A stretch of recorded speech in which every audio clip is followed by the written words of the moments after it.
man lek har lung leng ituar fangin san lai kin dan khia ngai ze ing khiam ngai in kin leng kom lai ni te khia mo pa par bang kai cha in par le tu na hai tu hrim hrim lau wing akum khwa in par dang pha nam hu le liao phang in na itu nom niu kai ma i hi len tu pa par bang kai cha in par le tu o in na niu on ngai ze in na zu ngai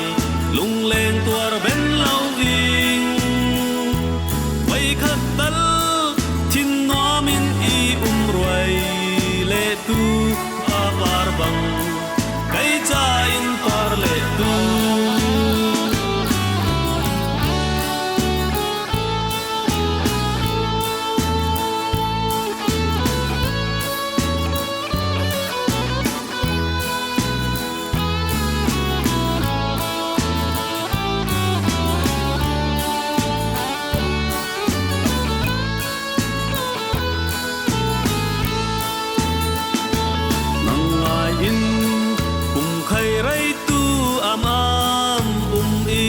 nang ngai in leng dang khai ruat lau wing thin lung dang in par dang khia zuan le ma lo pa par bang kai cha in par le tu i thil tu lau ti ngon na ling ple ning cham chu khai ling lau in na leng de ing dang moi niu tong in i hai khal si kho pa par bang kai cha in par le tu o in na niu on ngai ze in na zu ngai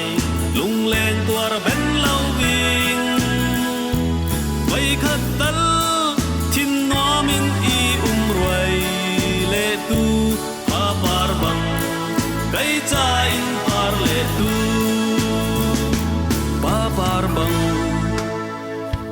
pa par bang kai cha in par le tu